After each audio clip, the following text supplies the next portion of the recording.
says in the book of Proverbs chapter 6 verse 6 to 8 that go to the ant, thou sluggard, consider her ways and be wise, which having no guide, overseer or ruler, provided her meat in the summer and gather her food in the harvest. Have you ever thought about doing this, actually going to study about ants? So I read this portion of the Bible and I was challenged by it and I was very fascinated, so I said, why not go study about the ants? And that's what this episode is about. There's so many fascinating facts about ants and I would really love to share that with you, and I hope that I can translate my fascination about these little creatures. So first thing, rarely find an ant that is alone. They are social insects, so they usually live in like large groups that form a colony, and the success of each ant colony lies in three main factors. First, specialization, cooperation, and communication. It's amazing how highly specialized they can become, how they cooperate, and how fast and how effectively they communicate. Ants are highly specialized. They have come up with different roles for themselves and ways to adapt to each of those roles. For example, the grass cutter ant, which is so specialized in their feeding. The cutter ant cut through the tough grass leaves with their very, very strong jaws and mandibles. And guess what? They also measure the length of the leaves that they cut through, just so that it won't be too heavy for the transporter ants to carry back from the place where they're getting the food to their base. It's just amazing how specialized they become. And I find it very interesting that you don't find transporter ants becoming cutter ants. Each one is adapted to its role. The cutter ants are built with strong jaws and strong teeth that cut through the tough grasses, whereas the transporter ants have a lighter body build that allows them to travel a far distance from where the food is harvested to where the rest of the colony is. So daily structure fits function, as they say in biology. The life of each ant is not important, but the survival of the colony is very critical. Now each ant is an alien force, but when they come together they can be described as a world superpower which eats more meat than lions, tigers, wait for it, wolves, all combined. It's amazing. And how do they do that? What they do is they come together in cooperation and coordinate their actions so effectively that they overwhelm their prey, no matter how little or how large the prey is. They overwhelm the prey, kill it, and carry it back to base. All of this because they cooperate, and I have come to learn that there is so much power in unity, cooperation, and like-mindedness from these little creatures. Communication is a very important factor in the success of these ant colonies. They all have one language, chemical signals, and every single one of them understands this language. For example, when they go in search of food, and because they're so specialized, they have a group called the scouters, which actually go first to search for food. And on the journey in search of food, the scouters leave a broken line of scents, which are chemical signals. And when they find this food, they take as much as they can into the social stomach. Oh, how wonderful they are! They take as much food as they can into the social stomach, not for themselves, but for the rest of the farm in the colony. So what they do on their way back, when they find good quality food, on their way back, they leave a continuous line of scents, of the trail of scents this time around.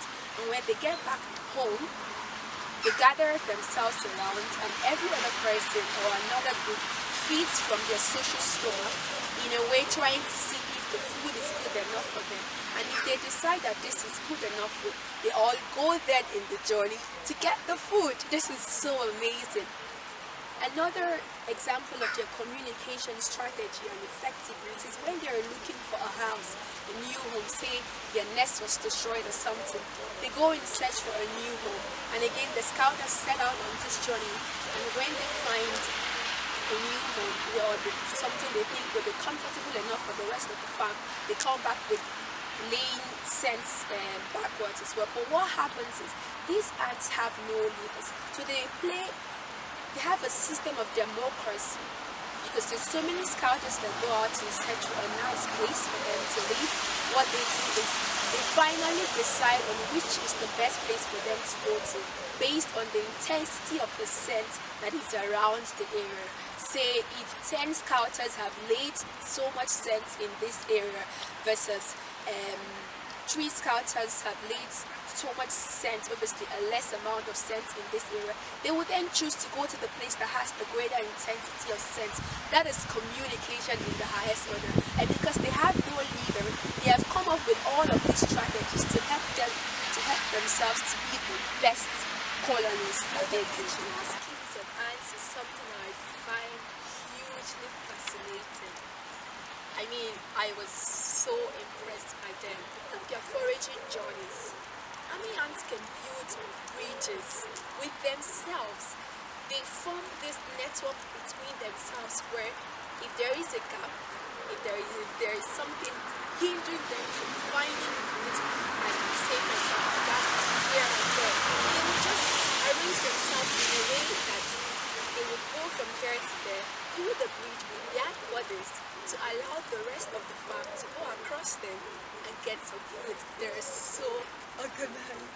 While foraging, they carry loads of weight, sometimes 2 to 3 times of their body weight, and they run as fast as, in a human term, 60 miles per hour. But you would think that at that speed they should form like a whole chaotic mess, but no, they are so organized in what they do. They instantly organize themselves into 3 lanes, just like you will have in a traffic on the motorway. They organize themselves into 3 lanes to avoid traffic jam. So 1 is coming this way and 2 are coming the other way in a way that is so efficient. Just think, for example, you always see ants in a straight line and you think that they don't know what you're doing, but they have it all figured out, and that is so amazing. I've learned so much from the organizational skills, and if I can apply that to my own life, I am fulfilled. Ants have a strong instinct to protect themselves. In any case of adversity, for example, where their house or their nest has been destroyed, the first priority is to protect their future. So they instantly carry the larvae and pupae to a place of safety so that they can have a generation to continue. We can learn so much from that. Another thing they do that the Bible really asks us to consider and learn from is that they save for the rainy day, they save for the winter. So they always have food, both in summer and winter. Some ants can even store food in themselves. That's how amazing they are. For example, the worker ants bring in food from outside, some honey or nectar or liquids or body fluids or whatever the food may be, and they feed the honey pot ants, which become the living vessels for storage. And what they do is they feed it so much that it swells up really largely because it has so much food. And during winter, whenever there is a food scarcity and they really need the food, the worker ants go and poke the antenna of these honey pot ants and release food for themselves and for the rest of the community. So in this way, they always have something to eat. Now, ants are very strong. They can carry up to 100 times more than their human weight. We can learn so much from them. When King Solomon asked us to go to the ants and consider their ways, he was wise by saying that. I've learned so much about these little creatures called ants. First of all, specialization is key. It's all about structure and function. So what are your qualities? What are you needed? Find it and let that fit into your function. If you're a team or you're a team or you're a team leader, it's best to characterize people or individuals into their best fitted roles and functions. Communication is the key to success in building any colony, the ant colony, or whatever it is that we're trying to do. Now, when the communication link of ants are destroyed, in the case of fire, for example, they're thrown off balance because they can no longer perceive the chemical signals. Whatever that can destroy your communication link has the ability to destroy your tendency. So it's best to learn to communicate effectively like these little creatures. Ours may be words, silence, ants use chemical signals, whatever works best for us, we should learn how to communicate really effectively. Ants are very wise and they are amazing creatures. Thanks for this episode. It's Hephzibah Stories. share, and we glorify God, the creator of this little creatures. Until next week, remember that Jesus loves you and go on in the search